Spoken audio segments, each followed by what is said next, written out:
ان الحمد للہ والصلاة والسلام علی رسول اللہ اما بعد اعوذ باللہ السمیع العلیم من الشیطان الرجیم من ہمزہ ونفخہ ونفثہ بسم اللہ الرحمن الرحیم انا نحن نزلنا الذکر وانا لہ لحافظون۔ محترم سامعین اور معزز طلباء، انکار حدیث بر صغیر میں کیسے آیا، کیسے پروان چڑھا، کون کون اس کے علم بردار رہے، ان کے عقائد و نظریات کیا رہے، ان کا طرز عمل کیا رہا، کس کس طریقے سے وہ حدیث کا انکار کرتے رہے، اس حوالے سے ہمارے 4 سیشنز جو ہیں وہ ریکارڈ ہو چکے ہیں پہلے، جس میں سر سید احمد خان سے لے کر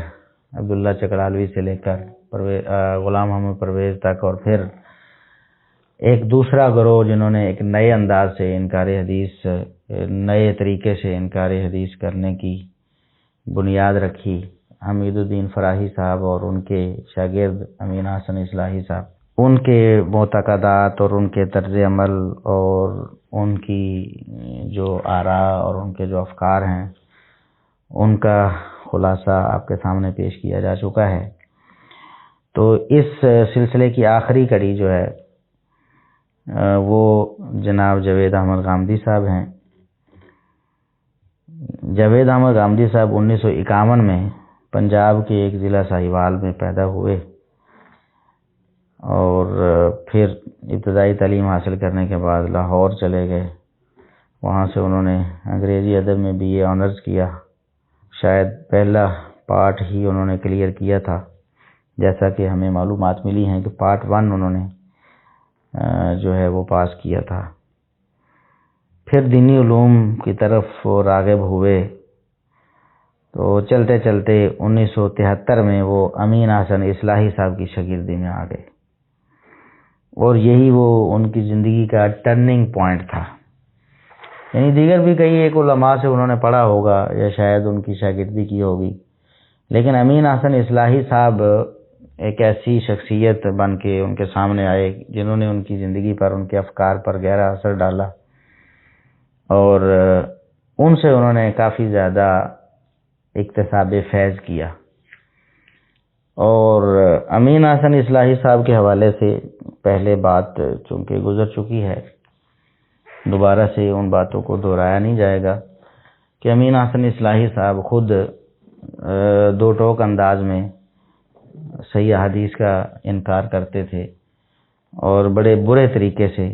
مذاق کے انداز میں حدیث کا انکار کرتے رہے۔ تو ان کا اثر ہوا تو ظاہر ہے غامدی صاحب بھی اسی لائن پہ آ گئے۔ اور یہاں میں ایک اور بات بتا دوں کہ غامدی صاحب امین حسن اصلاحی صاحب سے اس قدر متاثر کہ اب بھی جب ذکر کرتے ہیں تو بڑی محبت کی سرشاری کے ساتھ استاد امام کہہ کر ان کو ذکر کرتے ہیں کہ میرے استاد امام صاحب کا یہ قول ہے اور یہ ہے۔ اسی طرح امین حسن اصلاحی صاحب نے ایک عرصہ مولانا مودودی صاحب کے ساتھ بھی مل کر کام کیا، تو شاید ان کا بھی کوئی اثر ان کی شخصیت کا بھی پڑا ہوگا۔ علماء نے لکھا ہے، جیسا کہ مولانا عبد الرحمن کیلانی صاحب نے یہ بات درج کی ہے اپنی کتاب آئینہ پرویزیت میں، کہ سر سید احمد خان کے جس طرح کے نظریات ہیں، امین حسن اصلاحی صاحب کے، فراہی صاحب کے، یعنی منکرین حدیث کے جو نظریات ہیں حدیث کے حوالے سے، مولانا مودودی صاحب کے نظریات بھی ملتے جلتے ہی ہیں۔ یعنی اگر ان کی تحریروں کا مطالعہ کیا جائے تو انہوں نے بھی وہ کچھ لکھ دیا ہے، اگرچہ وہ اپنے طور پر سنت کی آئینی حیثیت لکھ کر شاید حدیث کا دفاع کر رہے تھے، لیکن الفاظ کو دیکھا جائے یا ان کی منطق کو دیکھا جائے تو منکرین حدیث اور ان کی منطق تقریباً ملتی جلتی ہی ہے۔ اور اس چیز کا اظہار، یہ بات کہیں اور دور چلی جائے گی، تفہیم القرآن جو مودودی صاحب کی تفسیر ہے اس میں انہوں نے وہی انداز اختیار کیا ہے جو پیچھے آپ نے امین حسن اصلاحی صاحب وغیرہ کا پڑھ لیا ہے، کئی ایک موقعوں پر ایسا کیا انہوں نے۔ تو بہرحال ہمارا فوکس جاوید احمد غامدی صاحب پر ہے۔ تو غامدی صاحب کی فکر پر فراہی اور اصلاحی صاحب کی گہری چھاپ ہے، اس کے مطابق انہوں نے اپنی فکر کو ڈھالا، اور پھر ظاہر ہے کہ یہ ایک آوارگی والی فکر ہے۔ اتنی فکر تو ایک جیسی ہے کہ یہ آوارگی پر مشتمل ہے، کہ جس میں آپ اپنی عقل کو مقدم رکھتے ہیں اور اس کے مطابق جس چیز کو ماننا ہو مانتے ہیں، چاہے وہ قرآن ہو یا حدیث ہو، اور جیسے ماننا ہے عقل مانتی ہے ویسے ہی مانتے ہیں، اس کے علاوہ کسی چیز کو نہیں مانتے۔ تو پھر ظاہر ہے کہ غامدی صاحب کے کئی ایک ایسی باتیں بھی ہو گئیں جو انہوں نے اپنے اساتذہ اور اپنے جو پیش رو تھے ان سے بڑھ کر کہہ دیں، اور یہ ایک فطری بات ہے کہ جب تربیت ہی ایسی ہوگی کہ اپنی عقل کو امام بنا لو یا استاد بنا لو، یا اپنی عقل کو دین بنا لو، شریعت بنا لو، جو وہ کہے اس کو بے حیل و حجت تسلیم کر لو، جبکہ اس کے مقابلے میں کتاب و سنت کو رد کر دو یا اس کی بھونڈی تعویل کر دو، تو پھر ظاہر ہے کہ اس شاگرد کی دماغ میں جو وسوسے آئیں گے ان کو بھی وہ اپنی فکر بنائے گا۔ تو کچھ ایسے ان کے انفرادی تحقیقات آپ کہہ لیں وہ ہیں جو اپنے پہلے پیش روؤں سے بھی آگے بڑھ کر ہیں۔ تو یہ بھی جس طرح آپ پہلے سماعت فرما چکے ہیں کہ فراہی صاحب اور اصلاحی صاحب نے سنت کا ایک نظریہ پیش کیا جو ان کے بقول واجب العمل ہے، اور اس سنت سے مراد انہوں نے یا تو متواتر احادیث کو لیا یا کچھ ان کے مذمومہ چیزیں تھیں جن کا انہوں نے کھل کر کبھی جن کی تفسیر اور تشریح نہیں کی۔ تو غامدی صاحب کی ایک خصوصیت آپ کہہ لیں یا انفرادی ان کی حیثیت یہ ہے کہ انہوں نے اسی سنت کی اصطلاح کو جس کو انہوں نے استعمال کرنے کی کوشش کی، تو غامدی صاحب نے اس کو بھرپور انداز میں استعمال کیا، اور پھر اس میں ظاہر ہے استعمال جب زیادہ اس کو کرنا تھا تو پھر اس کی تشریح بھی کرنی پڑنی تھی۔ تو سنت کا مفہوم غامدی صاحب نے خود لکھا ہے، یعنی حدیث کو تو وہ سرے سے مانتے نہیں ہیں، جیسا کہ آگے ان کی اپنی عبارتیں بھی آ جائیں گی۔ تو سنت کو وہ مانتے، کہتے ہیں میں سنت کو مانتا ہوں، اور یہی بات فراہی صاحب نے بھی لکھی اور اصلاحی صاحب نے بھی لکھی کہ وہ سنت کو مانتے ہیں۔ تو سنت کیا ہے؟ نبی کریم صلی اللہ علیہ وسلم کے اقوال، افعال، آپ کی حدیث، آپ کی سیرت، آپ کا اسوہ حسنہ سنت نہیں ہے غامدی صاحب کے نزدیک، بلکہ غامدی صاحب نے اپنی کتاب میزان صفحہ 14 میں لکھا ہے کہ سنت سے ہماری مراد دین ابراہیمی کی وہ روایت ہے جسے نبی صلی اللہ علیہ وسلم نے اس کی تجدید و اصلاح کے بعد اس میں بعض اضافوں کے ساتھ اپنے ماننے والوں میں دین کی حیثیت سے جاری کر دیا۔ یعنی دین ابراہیمی کی روایت ہے، جو سنت ہے دین ابراہیمی کی روایت ہے، نبی کریم صلی اللہ علیہ وسلم نے اس کی تجدید و اصلاح کر کے اس میں بعض اضافے کر کے مسلمانوں میں رائج کر دیا، صحابہ کرام میں رائج کر دیا دین کی حیثیت سے، تو اس کو سنت کہتے ہیں۔ اب سنت پھر ہے کون سی چیز، یعنی وہ کون سی چیزیں ہیں اور وہ کتنی ہیں جو نبی کریم صلی اللہ علیہ وسلم نے دین ابراہیمی کی روایات کو اپنی امت میں رائج کیا بعض اضافوں کے ساتھ یا تجدید و اصلاح کے ساتھ۔ تو چونکہ جیسے جیسے پہلے بھی میں بیان کر چکا ہوں پچھلے لیکچرز میں کہ منکرین حدیث چونکہ عقل پرست ہوتے ہیں اور ان کی زندگی کے مختلف ادوار ہوتے ہیں، تو جیسے جیسے ان کے اندر انکار حدیث کا فتنہ وہ پنپتا رہتا ہے، ویسے ویسے یہ اور آگے بڑھتے رہتے ہیں، ان کے افکار میں بھی تغیر آتا رہتا ہے۔ تو غامدی صاحب جب سنتوں کی تعداد بتانے کے درپے ہوتے ہیں تو پہلے انہوں نے پورے دین کو 40 سنتوں میں سمیٹ دیا کہ یہ 40 سنتیں ہیں۔ پھر انہوں نے آہستہ آہستہ آہستہ آہستہ وقت بدلا، ایک عرصے بعد انہوں نے سنتوں کی تعداد اور کم کر کے صرف 26 سنتوں میں بند کر دیا اس کو، کہ دین 26 سنتوں پر قائم ہے بس۔ اور یہ میں آپ کو اگر بتاؤں تو مئی 1998 میں غامدی صاحب نے ماہنامہ اشراق میں، جو مئی 1998 میں شائع ہوا تھا، اس میں انہوں نے دین کے فہرست جاری کی، اور اس میں انہوں نے لکھا کہ 40 امور سنت ہیں، یعنی قرآن کے علاوہ 40 امور جو سنت ہیں ان کو اپنانا واجب ہے، بس اس کے علاوہ کسی چیز کو دین نہیں قرار دیا جا سکتا۔ تو 40 چیزیں تھیں وہ جن کو گامدی صاحب سنت کہتے تھے 1998 میں، لیکن اس کے بعد 2009 میں انہوں نے جو سنتوں کی تعداد لکھی ہے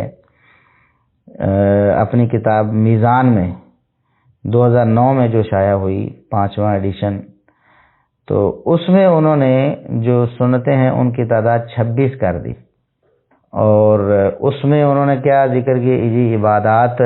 جیسے نماز ہے، زکوٰۃ ہے، صدقہ فطر ہے، روزہ اعتکاف ہے، حج و عمرہ ہے،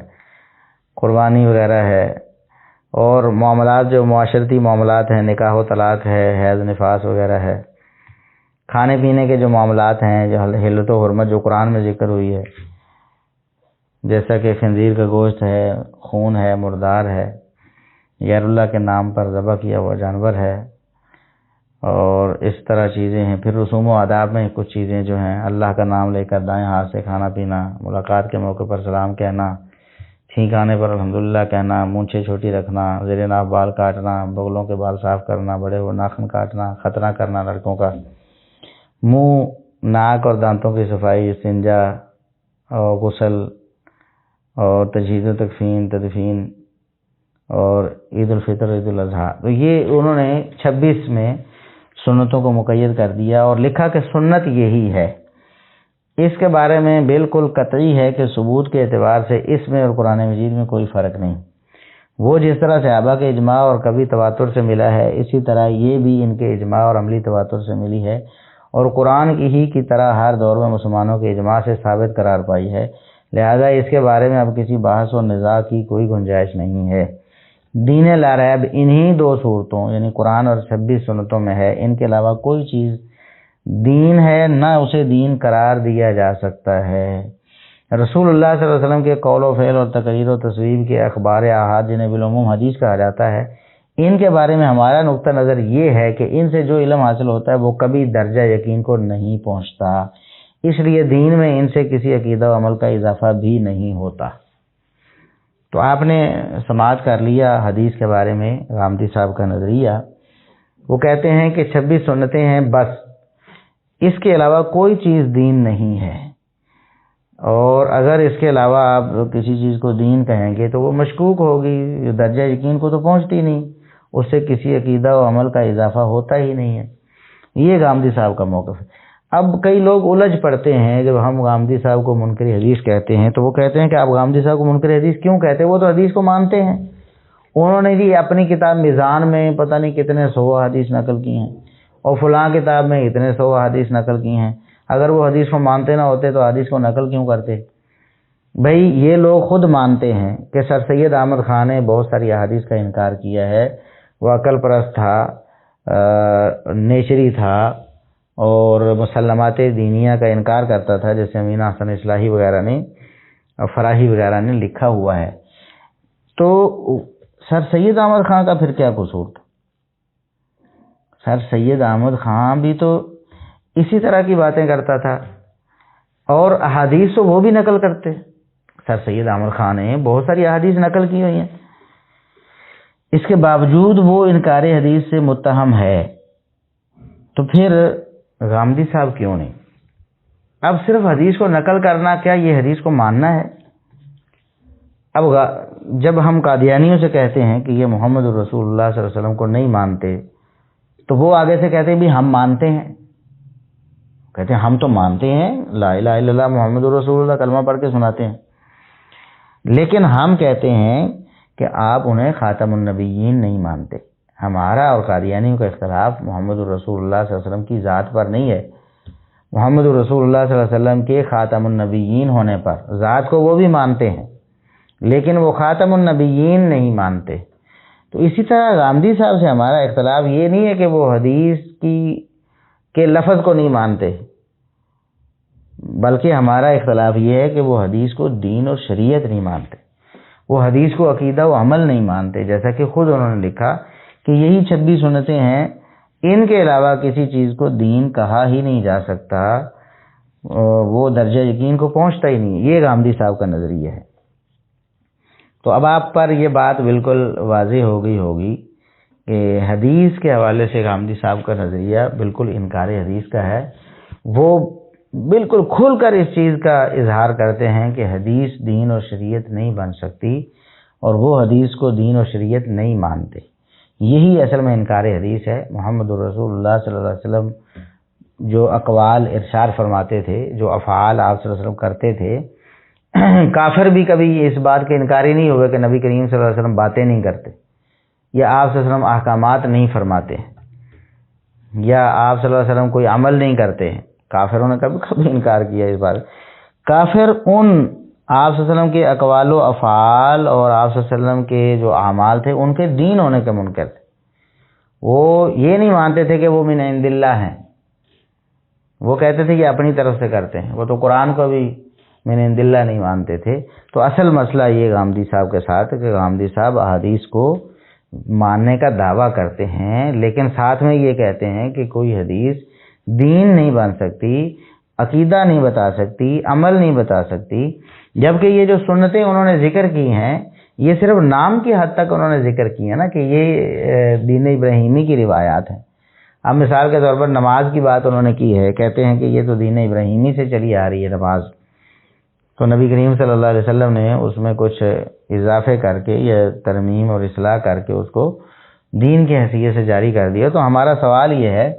کہ نماز کی جو تفصیلات ہیں، نماز کے لیے اذان ہے، پھر نماز کے اوقات ہیں، نماز کی رکعات ہیں، نماز کے اندر اوراد و وظائف ہیں، تسبیحات ہیں، قراءت ہے، اور پھر ہیئت ہے نماز کی، پھر اس کے سارے ارکان ہیں نماز کے۔ یہ تفصیلات آپ کو کہاں سے ملیں گی؟ سنت کو آپ ادا کیسے کریں گے؟ اگر آپ اس کو سنت ابراہیمی، دین ابراہیمی کہتے ہیں تو پھر آپ نماز کو ادا کیسے کریں گے؟ آپ کو نماز ادا کرنے کے لیے پھر انہی احادیث کا سہارا لینا پڑے گا۔ تفصیلات آپ کو احادیث میں ہی ملیں گی، جس کو آپ عملی تواتر کہہ رہے ہیں کہ صحابہ کے اجماع سے یہ چیزیں ہمیں ملی ہیں، تو وہ صحابہ کا اجماع ہی تو آپ کو آگے، اور پھر جو عملی تواتر ہے وہ احادیث کے ذریعے ہی تو نقل ہوا ہے کہ صحابہ کرام ایسے کرتے تھے، ایسے کرتے تھے، ایسے کرتے تھے، نماز کی شکل یوں ہوتی تھی، یوں ہوتی تھی، رکوع ایسا ہوتا تھا، سجدہ ایسا ہوتا تھا، نبی کریم صلی اللہ علیہ وسلم کی تعلیمات رکوع سجدے کے بارے میں، تشہد کے بارے میں، قیام کے بارے میں یہ ہوتی تھی۔ تو یہ ساری چیزیں ہمیں احادیث کے ذریعے ہی تو روایت ہوئی ہیں۔ تواتر عملی ہے نماز، لیکن اس کی تفصیلات ہمیں حدیث کے ذریعے ہی تو اس تواتر کی ملی ہیں کہ وہ تواتر حقیقت میں تھا کیا، اس کی شکل کیا تھی وہ نماز کی۔ اسی طرح زکوٰۃ ہے اور اس طرح باقی معاملات ہیں۔ تو یہ چونکہ حدیث کا انکار یہ بہت سارے مفادات کے پیش نظر بھی ہوتا ہے، ایسا نہیں کہ ایک شخص صرف اور صرف اپنی ایک رائے کی وجہ سے حدیث کا انکار کرتا ہے۔ بہت سارے ایسے عوامل خارجی طور پر بھی ہوتے ہیں، مفادات کا حصول ہوتا ہے، اور مغرب کو خوش کرنا بہت سارے اسکالرز کا وہ مطمع نظر ہوتا ہے، تو اس کی بنا پر وہ اپنے احکامات کو بدلتے بھی رہتے ہیں۔ جو چیزیں وہ پہلے بیان کر چکے ہوتے ہیں ان کا انکار کرتے ہیں، جن چیزوں کو پہلے تسلیم کر چکے ہوتے ہیں ان کو رد کرتے ہیں، اور جن چیزوں کو پہلے وہ دین و شریعت مان رہے ہوتے ہیں اور بعد میں مغرب کو خوش کرنے کے لیے، یورپ کی نظر میں روشن خیال بننے کے لیے، اور اس پرفتن دور میں لوگوں کے سامنے مسیحا بن کر آنے کے لیے یا ان کے سامنے مقبول ہونے کے لیے، شہرت پانے کے لیے بھی وہ بہت ساری چیزوں کا انکار کرتے رہتے ہیں۔ تو غامدی صاحب نے بھی احادیث کا انکار کیا، اور اس میں بہت سارے جو عوامل موجود ہیں، یقیناً وہ نفسیاتی عوامل بھی ہوں گے، ان کے فکری عوامل بھی ہوں گے، اور خارجی بھی ہوں گے۔ بہت ساری چیزوں نے ان کو متاثر خارج سے بھی کیا ہوگا، باہر سے بھی کچھ عوامل آئے ہیں جس کی وجہ سے انہوں نے احادیث کا انکار کیا ہے۔ تو ایک اور موقع پر اپنی کتاب میزان میں ہی صفحہ 68 پہ وہ لکھتے ہیں کہ حدیث کے بارے میں رسول اللہ صلی اللہ علیہ وسلم ان کی حفاظت اور تبلیغ اشاعت کے لیے کبھی کوئی اہتمام نہیں کیا۔ احادیث کے بارے میں کہتے ہیں کہ رسول اللہ صلی اللہ علیہ وسلم نے ان کی حفاظت یا ان کی تبلیغ و اشاعت کے لیے کبھی کوئی اہتمام نہیں کیا، حالانکہ یہ بہت بڑا جھوٹ ہے۔ نبی کریم صلی اللہ علیہ وسلم نے اپنی احادیث بھی لکھوائی ہیں اور ان کی نظائر بھی بہت واضح ہیں۔ پھر رسول اللہ صلی اللہ علیہ وسلم کے دور میں، آپ کے صحابہ کے دور میں، پھر تابعین کے دور میں احادیث کو جس طرح مدون کیا گیا، رسول اللہ صلی اللہ علیہ وسلم کے صحابہ نے آپ صلی اللہ علیہ وسلم سے سن کر حدیث کو جس طرح روایت کیا اور آگے اہتمام کے ساتھ پہنچایا، اور آپ صلی اللہ علیہ وسلم نے فرمایا نظر اللہ سمع منا حدیثا، اللہ رب العزت اس شخص کے چہرے کو تر و تازہ رکھے، خوشحال رکھے اس شخص کو جس نے ہم سے ایک حدیث بھی سنی، پھر اس کو محفوظ کیا اور پھر آگے حفاظت کے ساتھ اسے پہنچا دیا۔ تو یہ ساری چیزیں جو ہیں، اور پھر صحابہ کرام کا طرز عمل ہے کہ وہ رسول اللہ صلی اللہ علیہ وسلم کی خدمت سے نکلتے ہی نہیں، مسجد سے نکلنا گوارا نہیں کرتے، جیسا کہ ابو ہریرہ رضی اللہ عنہ ہیں کہ کہیں رسول اللہ صلی اللہ علیہ وسلم کی کوئی حدیث ہم سے رہ نہ جائے۔ اسی طرح صحابہ کرام باریاں مقرر کرتے ہیں، جیسا کہ سیدنا عمر رضی اللہ عنہ نے باری مقرر کی تھی انصاری صحابی کے ساتھ کہ ہمیں فکر معاش کے لیے بازار میں جانا پڑتا ہے، اور وہاں جاتے ہیں تو پیچھے رسول اللہ صلی اللہ علیہ وسلم کی حدیث ہم سے رہ جاتی ہیں، آپ کی تعلیمات، تو ایک ایک دن ہم باری مقرر کر لیں، ایک دن میں رسول اللہ صلی اللہ علیہ وسلم کی خدمت میں سارا دن رہوں گا رات تک، اور آپ صلی اللہ علیہ وسلم سے جو بھی علم حاصل ہوگا اس کو محفوظ کر کے آپ کو سناؤں گا رات کو، اور آپ اس دن کاروبار کر لینا، اور اگلے دن میں کاروبار کر لوں گا، اور آپ رسول اللہ صلی اللہ علیہ وسلم کے پاس رہ کر سارا دن شام تک رات تک رسول اللہ صلی اللہ علیہ وسلم کی تعلیمات کو محفوظ کرنا اور مجھے سنانا، تاکہ ہمارا معاش اور ہمارا روزگار بھی چلتا رہے، اور ہماری رسول اللہ صلی اللہ علیہ وسلم کی طرف سے جو تعلیمات ہیں وہ بھی مس نہ ہوں۔ تو اس کے باوجود وہ کہتے ہیں کہ رسول اللہ صلی اللہ علیہ وسلم نے ان کی حفاظت اور تبلیغ و اشاعت کے لیے کوئی اہتمام کیا ہی نہیں۔ یہ بہت بڑا جھوٹ ہے۔ آگے کہتے ہیں کہ ان سے جو علم حاصل ہوتا ہے وہ کبھی علم یقین کے درجے تک نہیں پہنچتا۔ حدیث سے متعلق یہی دو حقائق ہیں جن کی بنا پر یہ ماننا تو ناگزیر ہے کہ اس سے دین میں کسی عقیدہ و عمل کا اضافہ نہیں ہوتا۔ پھر وہی بات بار بار وہ دہرا رہے ہیں کہ کسی چیز کا اضافہ عقیدہ و عمل کا حدیث کی وجہ سے نہیں ہوتا۔ تو پھر انہوں نے حدیث کو کیا مانا؟ حدیث کو انہوں نے کچھ بھی نہیں مانا، اور پھر وہ حدیث کے حوالے سے یہاں تک کہتے ہیں کہ قرآن کریم کا جو حکم ہے، قرآن کریم کے کسی حکم کی تحدید و تخصیص جو ہے وہ حدیث کے ذریعے نہیں ہو سکتی۔ ترمیم و تغییر تو دور کی بات ہے، یعنی اس کو بدلنا یا اس کو کسی اور پہلو میں لے جانا، یہ تو الگ بات ہے نا۔ اسی حکم کو باقی رکھتے ہوئے اس کی تحدید و تخصیص بھی نہیں ہو سکتی۔ یہ بات انہوں نے اپنی کتاب میں واضح طور پر لکھی ہے۔ لیکن جب معاملہ آتا ہے خود غامدی صاحب کا اپنا اور ان کی تفسیر کا یا ان کی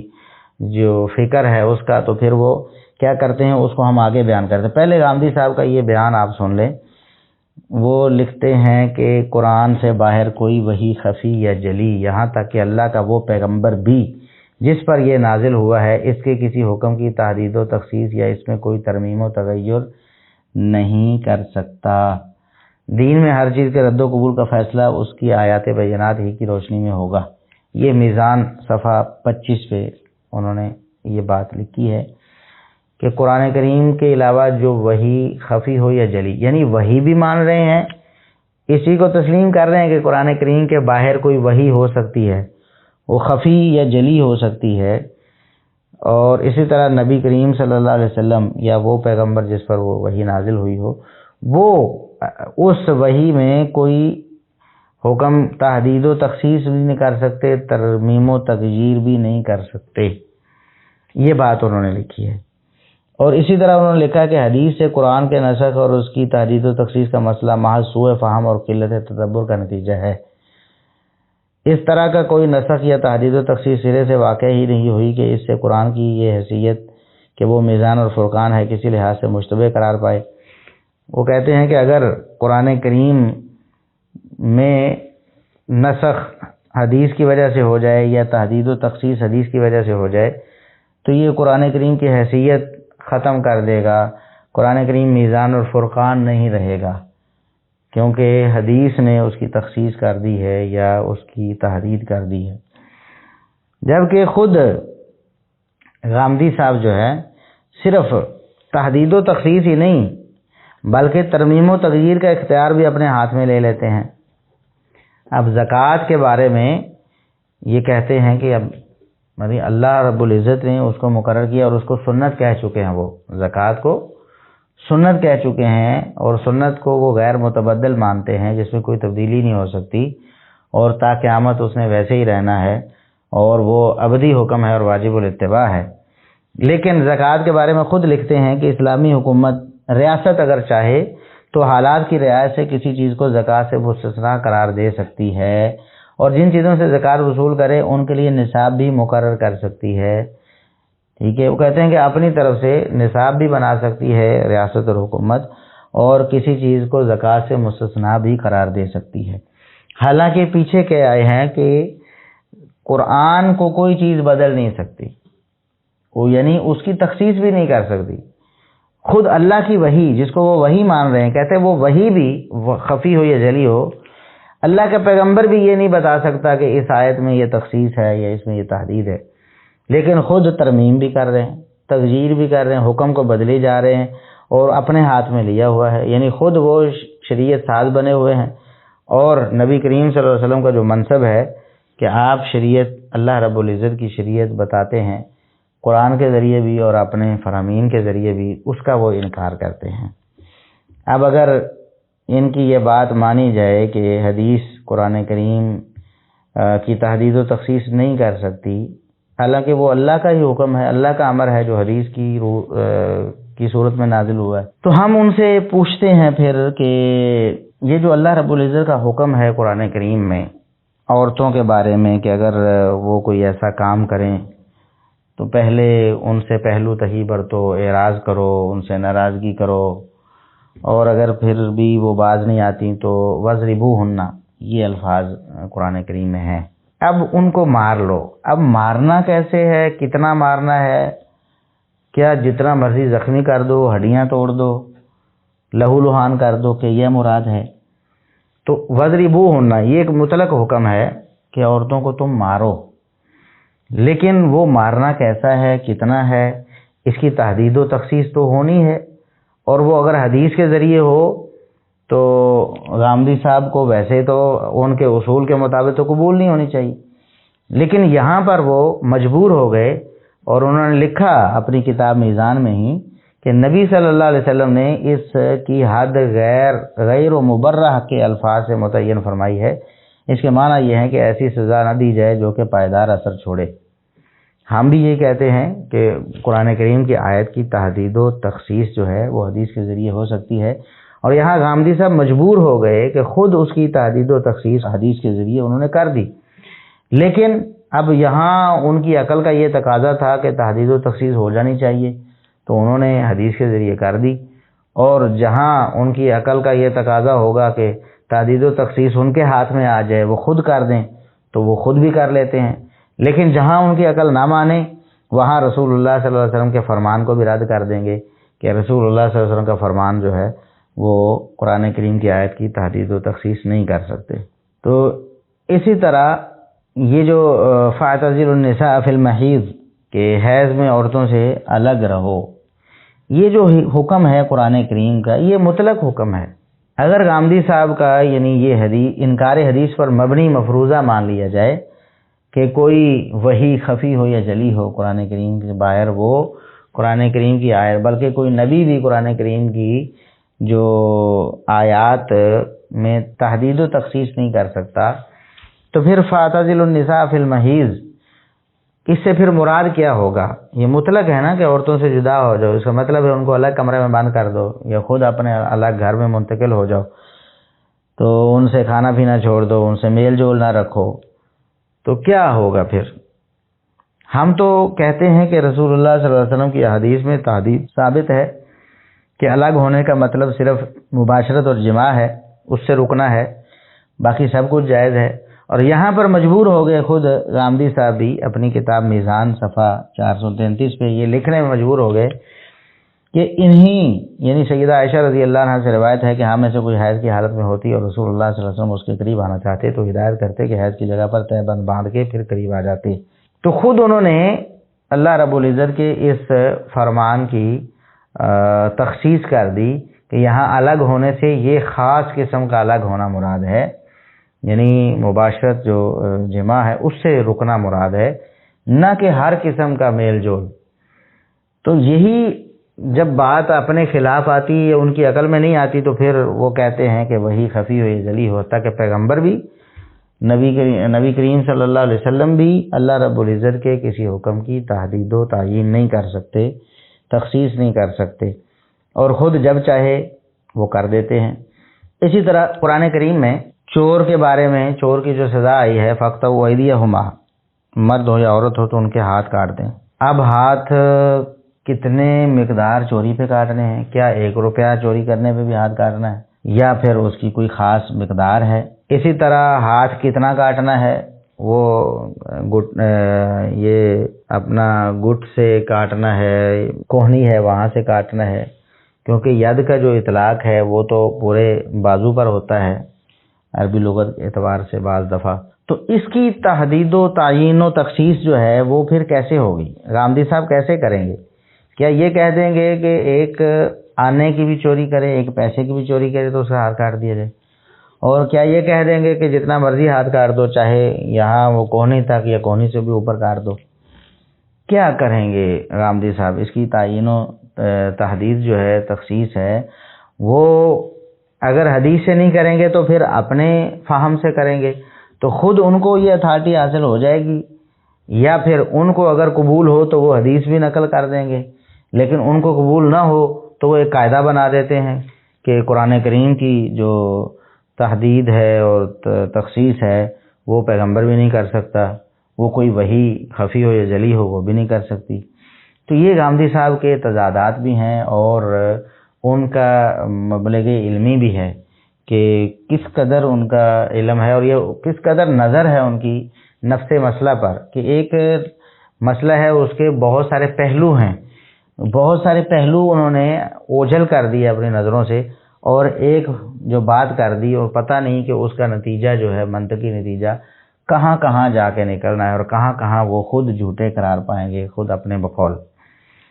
تو یہ جو ان کے نظریات ہیں کہ قرآن کریم کے علاوہ کسی چیز کو ماننے سے انکار کر دینا اور اپنے آپ کو بچانے کے لیے سنت کی ایک اصطلاح بنانا اور اس کی یہ تعریف کرنا کہ وہ دین ابراہیمی کی روایت ہے جو مسلمانوں میں رائج کی گئی ہے، اور اس کے علاوہ جتنی بھی رسول اللہ صلی اللہ علیہ وسلم کے اقوال و افعال ہیں اور آپ صلی اللہ علیہ وسلم کی تقاریر و تصاویب ہیں، ان کو یہ کہہ کر رد کرنا کہ وہ ظن ہیں، وہ یقین نہیں ہیں، وہ ایک تاریخی ذخیرہ ہیں، ان سے نہ کسی عقیدے کا اضافہ ہوتا ہے نہ کسی عمل کا اضافہ ہوتا ہے۔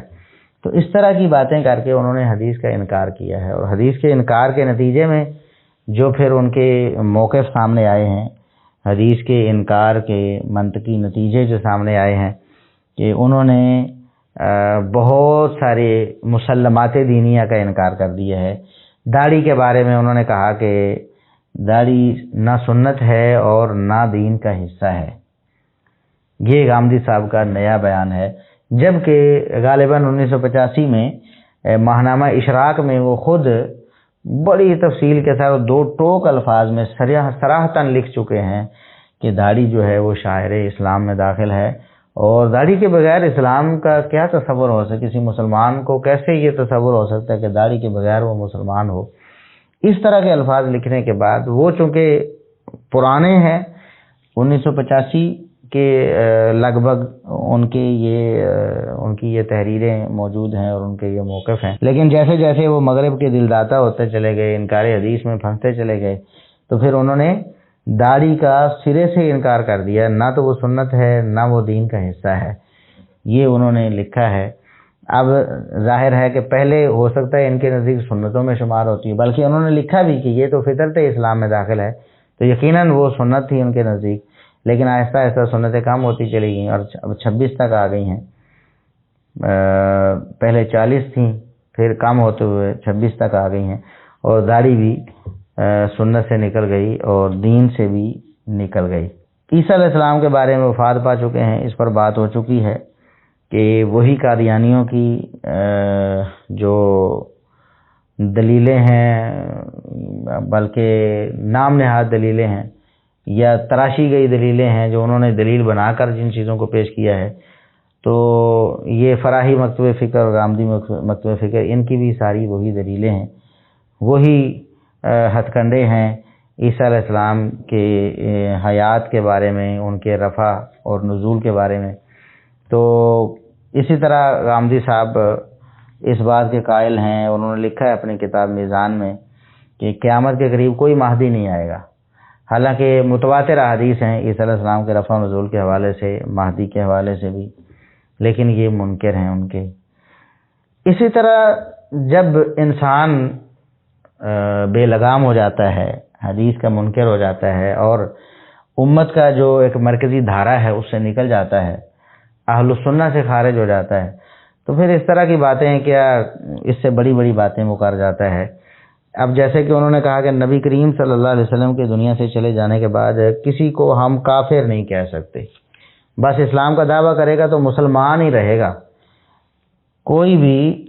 کسی کے پاس کوئی اتھارٹی نہیں ہے کہ وہ اس کو کافر ڈکلیئر کرے. غلام احمد قادیانی، غلام احمد پرویز اور اس طرح کے لوگوں کے بارے میں انہوں نے لکھا کہ یہ کوئی بھی کافر نہیں، ان میں سے کسی بھی امتی کو کسی کی تکفیر کا حق نہیں ہے. یہ ماہنامہ اشراق 2008 اکتوبر کے مہینے کا جو شمارہ ہے اس میں انہوں نے لکھا ہے. تو حالانکہ نبی کریم صلی اللہ علیہ وسلم کے بعد جو مرتدین، اسی طرح منکرین زکوٰۃ جو تھے، ان پر کفر کا حکم لگا اور ان کی تکفیر ہوئی اور ان کے خلاف جہاد ہوا. تو صحابہ کرام کا اجماع بھی اس بات پر ہے کہ نبی کریم صلی اللہ علیہ وسلم کے دنیا سے چلے جانے کے بعد بھی جب مسلمات دینیہ کا انکار کوئی کر دے اور اس پر اتمام حجت ہو جائے تو اس پر کفر کا فتویٰ لگ سکتا ہے. جیسا کہ آج بھی اس دور میں بھی امت نے متفق ہو کر غلام احمد قادیانی پر فتویٰ لگایا، اور اس سے پہلے غلام احمد پرویز پر بھی فتویٰ لگا تھا علماء کی طرف سے. تو یہ بالکل برحق ہے. اب اسلام کا حلیہ بگاڑنے کی تو کسی کو اجازت نہیں دی جا سکتی نا، کہ وہ جیسے مرضی اسلام کا حلیہ بگاڑ دے اور اپنے آپ کو مسلمان کہے تو ہم اس کو مسلمان مانتے رہیں، چاہے جتنا مرضی بڑا کفر بکتا رہے اور چاہے کتنی بڑی اتمام حجت اس پر ہو جائے، اور وہ ہر درم ہو کر اس کو ماننے سے انکار کر دے. اب کوئی کہے کہ نماز کو نہیں مانتا، زکوٰۃ کو نہیں مانتا، تب بھی ہم اس کو مسلمان مانتے رہیں. تو بہرحال یہ انکار حدیث کے نتیجے میں غامدی صاحب کا یہ موقف، یہ انکار حدیث کا لازمی نتیجہ ہے کہ وہ غلام احمد قادیانی سمیت اور غلام احمد پرویز سمیت کسی کی بھی تکفیر کے قائل نہیں ہیں. اسی طرح نبی کریم صلی اللہ علیہ وسلم نے مرتد کی سزا قتل بتائی ہے، تو اس کو انہوں نے نبی کریم صلی اللہ علیہ وسلم کے دور کے ساتھ خاص کر دیا. تو انہوں نے لکھا ہے یہ ماہنامہ اشراق میں اگست 2008 کے شمارے میں کہ مرتد کی شرعی سزا نبی کریم صلی اللہ علیہ وسلم کے زمانے کے ساتھ خاص تھی، یعنی آپ صلی اللہ علیہ وسلم کے بعد ارتداد کی سزا کسی کو دی ہی نہیں جا سکتی. ظاہر ہے پھر مرتد کہا ہی نہیں جائے گا، جب کہا نہیں جائے گا تو پھر ارتداد کی سزا کیسے دی جائے گی. اسی طرح رجم کے انکاری ہو گئے، جس طرح امین حسن اصلاحی صاحب کے حوالے سے تفصیل سے بات گزری کہ رجم کا انکار انہوں نے کیا اور کیا بھونڈی دلیلیں دی. تو غامدی صاحب بھی لفظوں کے ہیر پھیر سے تقریباً وہی موقف رکھتے ہیں جو اصلاحی صاحب کا ہے. وہ رجم کی سزا کو نہیں مانتے. شادی شدہ زانی کے لیے اور کنوارے زانی کے لیے کہتے ہیں کہ ایک ہی حد ہے، وہ ہے 100 کوڑے.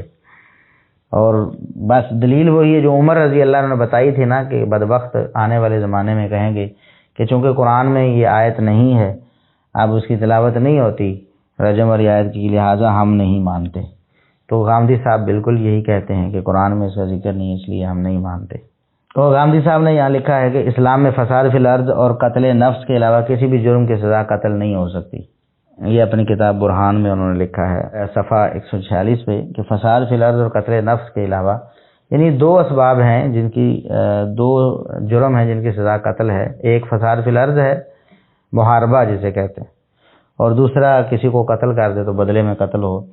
اس کے علاوہ کسی بھی جرم کی سزا قتل نہیں ہو سکتی، یعنی کہ ارتداد کی سزا قتل نہیں ہو سکتی. اس چیز کا انہوں نے اظہار اس جملے میں کیا ہے. قرآن کریم کی قرأت کے وہ منکر ہیں، کہتے ہیں کہ ایک ہی قرأت ہے قرآن کریم کی، باقی قرأتیں عجم کا فتنہ ہیں. یہ انہوں نے اپنی کتاب میزان صفحہ 32 میں لکھا ہوا ہے. حالانکہ قرآن کریم کی ویسے تو تواتر کی رٹ لگاتے ہیں، اپنی جو مزعومہ سنتیں جو انہوں نے سنتیں بنائی ہوئی ہیں ان کے اعتبار کے لیے تواتر تواتر تواتر، جب بھی بات ہوتی ہے کہ آپ نماز اپنے ساتھ تو تواتر کو لے کے آتے ہیں، زکوٰۃ و تواتر کا، حج تو تواتر لے کے آتے ہیں، لیکن قرآن کریم کی جو قرات متواتر ہیں اس کو ماننے کے لیے تیار نہیں۔ اور آج کے دور میں تو بالکل وہ ساری سندیں لوگوں نے جمع کر دی ہیں، کتابیں لکھ دی ہیں، دلائل کے ساتھ اس نظریے کو دفن کر دیا ہے کہ جو قراءات کو عجم کا فتنہ کہتے ہیں،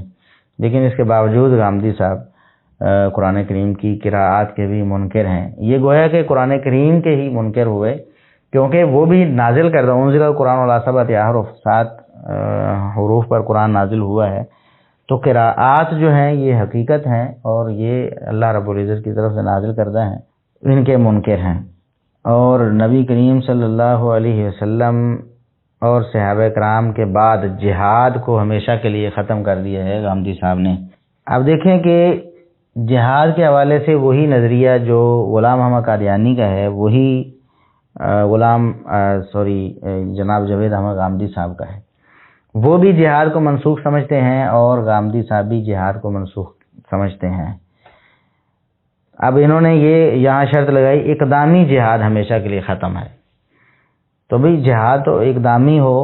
یا دفاعی ہو، جہاد ہی ہوتا ہے، اور جہاد قیامت تک جاری ہے۔ یہ کتاب و سنت میں بھی ثابت ہے اور امت کا جو اجماعی عقیدہ ہے جو سلف صالحین نے اپنی کتابوں میں لکھا ہے اس میں بھی، کہ قیامت تک جہاد جاری رہے گا، جہاد کو کوئی چیز منسوخ نہیں کر سکتی۔ لیکن غامدی صاحب جہاد کی منسوخیت کے قائل ہیں کہ اقدامی جہاد ہمیشہ کے لیے ختم ہو چکا ہے، اب نہیں کیا جا سکتا۔ اسی طرح وہ کہتے ہیں کہ مسلم اور غیر مسلم اور مرد و عورت کی گواہی میں کوئی فرق نہیں۔ اب یہ بھی کتاب و سنت کے واضح دلائل کا انکار ہے کہ وہ کہتے ہیں مرد و عورت کی گواہی میں کوئی فرق نہیں ہے، اور مسلمان اور غیر مسلم کی گواہی میں بھی کوئی فرق نہیں ہے۔ اسی طرح وہ کہتے ہیں کہ نبوت محمدیہ پر ایمان لانا ضروری نہیں، اس کے بغیر بھی نجات ہو سکتی ہے۔ ایک شخص عیسائی، ایک شخص یہودی رہتے ہوئے بھی نیک عمل کرتا ہے تو وہ جنت میں چلا جائے گا۔ محمد الرسول اللہ صلی اللہ علیہ وسلم پر، آپ کی نبوت اور آپ کی ختم نبوت پر ایمان لانا لازمی نہیں۔ اس سے آپ کو بالکل یہ بات صاف ہو جائے گی کہ قادیانیوں کے وہ ایمان کو مانتے ہیں اور ان کے جنتی ہونے کے بھی وہ قائل ہیں۔ کیوں؟ جب محمد الرسول اللہ صلی اللہ علیہ وسلم کو سرے سے نہ ماننا، اس کے باوجود جنت میں جا سکتا ہے، تو ختم نبوت نہ ماننا تو اس کے ساتھ جنت میں کیوں نہیں جا سکتا؟ تو یہ انہوں نے ایک نظریہ اپنا قائم کیا ہے، یہ صرف حدیث کے انکار کی وجہ سے، ورنہ صحیح مسلم کی بالکل واضح حدیث ہے، اور بھی دیگر دلائل کتاب و سنت کے قرآن کریم کے دلائل بھی ہیں۔ تو حدیث بالکل واضح ہے صحیح مسلم کی کہ جو بھی یہودی عیسائی میرے بارے میں سن لے گا اور مجھ پر ایمان نہیں لائے گا، وہ جہنم میں داخل ہوگا، وہ جنت میں نہیں جا سکتا۔ محمد الرسول اللہ صلی اللہ علیہ وسلم کی رسالت جس کے پاس پہنچ گئی، اس پر ایمان لانا اس کے لیے لازم ہے۔ موسیقی کو جائز کہتے ہیں۔ اب ظاہر ہے کہ احادیث نے صراحتاً موسیقی کی حرمت کا اعلان کیا ہے، قرآن کریم کی آیات میں بھی موسیقی کی حرمت کا ذکر ہے، لیکن جو تفسیر میں احادیث ہیں جو ان آیات کو واضح کرتی ہیں، کھول کے بیان کرتی ہیں، ان احادیث کا ہی وہ انکار کر دیتے ہیں، تو اس لیے موسیقی کے بھی جائز ہو گئے۔ اور سود کی بہت ساری قسمیں انہوں نے جائز قرار دی۔ بینکوں کا سود ہے، اس کو وہ جائز کہتے ہیں کہ جو دونوں لینے دینے والے کی رضامندی سے جو طے پا جائے، تو وہ کہتے ہیں وہ استحصال نہیں ہے اور وہ سود حرام نہیں ہے، وہ جائز اس کو قرار دیتے ہیں۔ اسی طرح بہت ساری چیزیں ہیں پردے کے حوالے سے ہیں، وہ چہرے کا پردہ دور کی بات ہے، سر کے پردے کے بھی قائل نہیں ہیں۔ دوپٹے کو بھی وہ غیر ضروری چیز سمجھتے ہیں، بس سینے کو ڈھانپ لیں، وہی مغرب والا تصور کہ وہ بھی عورتوں کا جو ہے نا وہ سینے کے اوپر چھوٹا سا کپڑا ڈال لیں تو اس کو کہتے ہیں کہ یہ پردہ ہو گیا ہے، اور ان کے نزدیک وہ کافی ہے کہ سینے کے اوپر انہوں نے پردہ ڈال لیا ہے، تو کہتے ہیں سینے کو ڈھانپ لیں بس، تو یہ کافی ہے۔ دوپٹہ شپٹہ اس کا کوئی شرعی حکم نہیں ہے، نہ اس کا کوئی جو ہے یعنی اس کو لازم سمجھا جا سکتا ہے۔ اور یہ بات انہوں نے واضح طور پر ماہنامہ اشراق مئی 2002 کے شمارے میں لکھتی ہے کہ دوپٹہ جو ہے اس کو یہ شرعی حکم بنا کر پیش کرنا اس کا کوئی جواز نہیں ہے. یہ مسلمانوں کی تہذیبی روایت ہے کہ یہاں کی تہذیب ہے، چلو آپ اس کو تہذیب سمجھ کے پہن لیں، نہ بھی پہنیں گے تو زیادہ سے زیادہ یہ ہے کہ آپ نے اپنی تہذیب کا پاس نہیں کیا ہے، آپ پر کوئی جرم لاگو نہیں ہوگا شرعی طور پر. اسی طرح مسجد اقصیٰ پر مسلمانوں کا نہیں بلکہ یہودیوں کا حق ہے. یہ بھی آپ دیکھ لیں کہ کہاں تواتر کی یہ بات کرتے ہیں اور خود تواتر کو روندتے ہیں اور اس کا انکار کرتے ہیں کہ پوری امت مسلسل اور صدیوں سے ایک ہی بات جانتی ہے کہ مسجد اقصیٰ جو ہے وہ مسلمانوں کا حق ہے، لیکن انہوں نے کہا کہ یہودیوں کا حق ہے. اور یہ بات انہوں نے ماہنامہ اشراق جولائی 2003 کے شمارے میں لکھی، اور اس کے بعد 2004 کے مئی جون کے شمارے میں بھی انہوں نے یہ بات لکھی ہے. اس طرح اور بھی بہت ساری چیزیں ہیں جو انہوں نے اب معجزات کیا ہیں، وہ تو سرے سے جس طرح ان کے پیشرو منکر تھے، یہ بھی یعنی اب معجزات تو ظاہر ہے کہ احادیث میں بہت سارے معجزات کا ذکر ہے، احادیث کو سرے سے مانیں گے نہیں اور قرآن کریم کی تفسیر حدیث سے کریں گے نہیں، اپنی عقل سے کریں گے، تو پھر عقل جو ہے وہ ان کی عقل تو ظاہر ہے جو مشاہدات ہیں، تجربات ہیں، ان سے آگے جاتی ہی نہیں ہے، غیبی امور کو تو مانتی نہیں ہے، تو لہٰذا یہ ان چیزوں کے منکر ہوتے چلے جائیں گے. شاتم رسول کی سزا کے حوالے سے ان کا موقف بڑا کھلے عام وہ بیان کرتے ہیں کہ گستاخ رسول کی سزا قتل نہیں ہے. پیچھے جو انہوں نے ایک بات ہم نے نقل کی تھی باحوالہ ان سے کہ فساد فی الارض اور قتل نفس کے علاوہ کسی چیز کی سزا قتل نہیں ہو سکتی، تو وہاں ارتداد اور گستاخی رسول اور ان ساری چیزوں کی سزا قتل جو ہے اس کو انہوں نے انکار کیا تھا. دیت کا قانون جو ہے وہ وقتی اور عارضی تھا، یہ انہوں نے لکھا ہے اپنی کتاب برہان صفحہ 18-19 میں. دیت کے قانون کا بھی انکار کر دیا جو کہ قرآن کریم میں بھی مذکور ہے اور رسول اللہ صلی اللہ علیہ وسلم کی احادیث میں تفصیل کے ساتھ مذکور ہے. تو یہ ان کو انہوں نے انکار کر دیا ہے اور اس کو وقتی اور عارضی قرار دیا ہے. اسی طرح غیر مسلم بھی مسلمانوں کا وارث، ایک اولاد جو ہے وہ غیر مسلم ہے، فوت ہونے والا جو ہے وہ مسلم ہے تو اولاد اس کی وارث بن سکتی ہے، یہ غامدی صاحب کہتے ہیں. حالانکہ بالکل واضح اور دو ٹوک حدیث ہے کہ لا یرث المسلم الکافر، کہ کوئی مسلمان کافر کا وارث نہیں بن سکتا اور اسی طرح کوئی کافر مسلمان کا وارث نہیں بن سکتا. لیکن یہ لوگ جو ہیں منکرین حدیث، یہ حدیث کا انکار کرنے کی وجہ سے اس طرح کے سارے جو عقائد ہیں اور سارے جو اسلام کے شعائر ہیں اور ساری جو مسلمات ہیں ان کے انکاری ہیں. یاجوج ماجوج اور دجال ان کے بھی انکاری ہیں.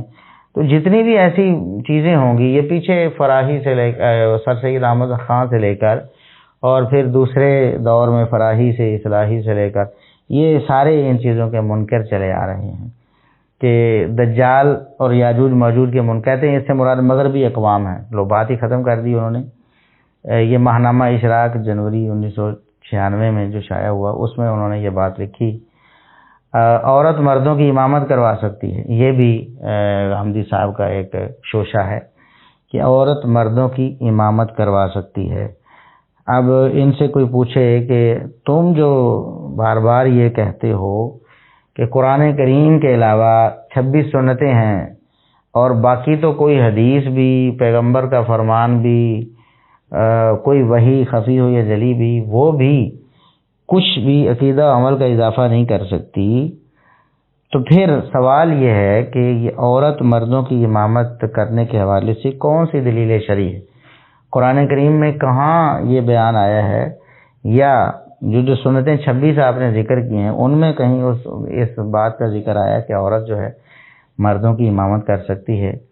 یہ کہاں سے آپ نے لے لیا؟ تو جیسا کہ ہم نے بتایا کہ یہ جو منکرین حدیث ہوتے ہیں ان کی جو اگلی نسل ہوتی ہے پچھلی نسلوں سے آگے بڑھنے کی کوشش کرتی ہے، کیونکہ ان کا منہج ہی فکری آوارگی ہے، اور جب فکری آوارگی حاصل ہو جاتی ہے تو پھر آگے ہی بڑھنا ہوتا ہے، پیچھے ہٹنا ممکن نہیں ہوتا. اور یہاں پر میں آپ کو یہ جو ایک سلسلہ ہے نا، فراہی صاحب، حمید الدین فراہی صاحب، ان کے شاگرد امین حسن اصلاحی صاحب اور ان کے شاگرد جاوید غامدی صاحب جو اصلاحی صاحب کو استاد امام کہتے ہیں، ان کے موقف میں فرق میں آپ کو بتاتا ہوں تھوڑا تھوڑا کیسے تدریجاً آتا ہے، اور اسی پر ہم اپنی بات کو ختم کریں گے کہ یہ جو انکار حدیث کا فتنہ ہے یہ عقل پرستی ہے، اور عقل پرستی جو ہے وہ انسان میں ثبات نہیں رہنے دیتی، وہ تغیر لاتی ہے،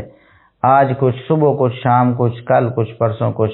جیسے جیسے کوئی نئی بات کوئی شیطان کی طرف سے کوئی وسوسہ آئے گا اپنا موقف وہ ایک نیا گھڑ لیں گے۔ تو یہ جو واقعہ میں آپ کو سنانے لگا ہوں یہ بہت ہی واضح ہے ہمارے اس موقف کے حوالے سے۔ چنانچہ امین حسن اصلاحی صاحب کہتے ہیں کہ میں نے ایک دن حمید الدین فراہی صاحب سے بات کی داڑھی کے حوالے سے۔ میں ان کے سامنے یہ بات پیش کرنے کی کوشش کر رہا تھا کہ دین میں داڑھی کی فی الواقع وہ اہمیت نہیں جو اس کو دی جا رہی ہے، اور یہ وہ کتاب ہے جو امین حسن اصلاحی صاحب نے اپنے استاد حمید الدین فراہی صاحب کی حالات زندگی پہ لکھی ہے۔ تو وہ کہتے ہیں کہ